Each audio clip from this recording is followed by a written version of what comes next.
L'anthropologue Mesouda Ben Mesoud raconte Mon histoire africaine.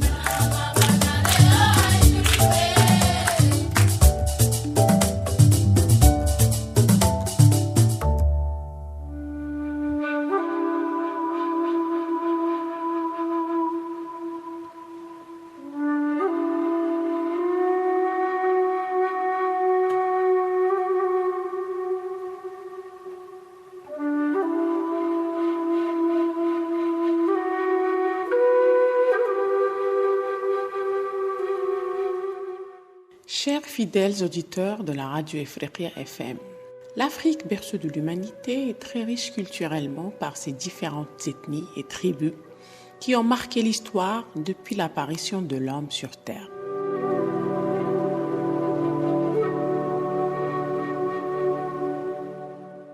Dans les précédents numéros, nous avons parlé, mais que brièvement, sur les Peuls et sur certaines de leurs cultures et traditions si impressionnantes. Aujourd'hui, nous entamons une autre culture et une autre histoire sur un peuple aussi étonnant et original dans notre émission Mon histoire africaine, qui est le peuple Ndébélé.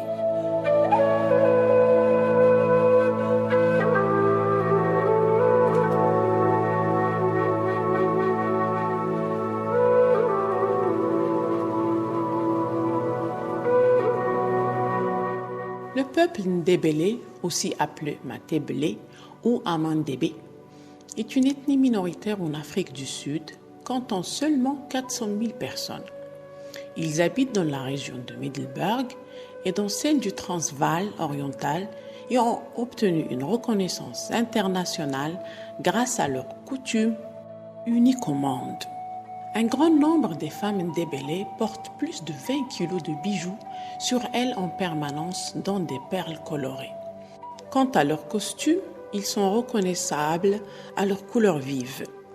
Mais si le peuple ndébélé fait partie des plus grandes richesses culturelles d'Afrique du Sud, c'est aussi et surtout pour leur art architectural.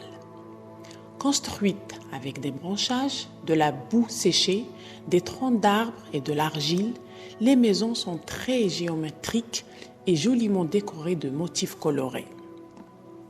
En fonction des couleurs et des dessins, on peut deviner la classe sociale de la famille et si une femme est mariée, célibataire ou mère.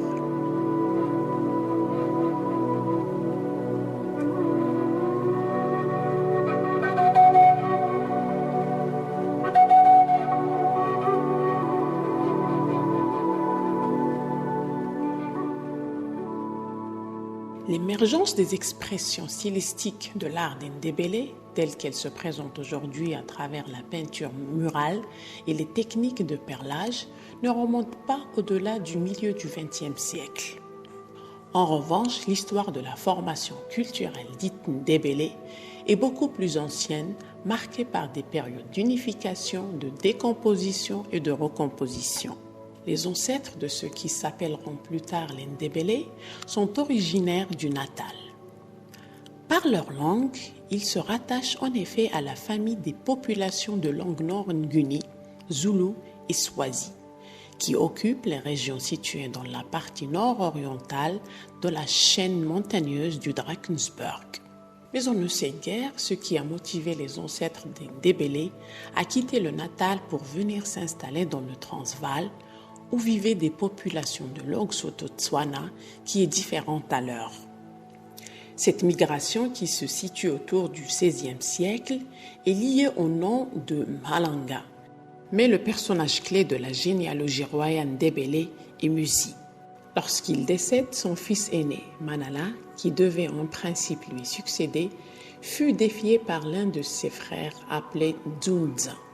Une bataille a eu lieu et Manala devient le chef attitré des Ndébélés. Cependant, peu de temps après sa victoire, il dut faire face à de nouvelles scissions conduites par d'autres frères et demi-frères. Mais pour la suite de cette intrigante et si intéressante histoire, je vous la raconte dans le numéro prochain de Mon histoire africaine sur Radio Ifriqiya FM.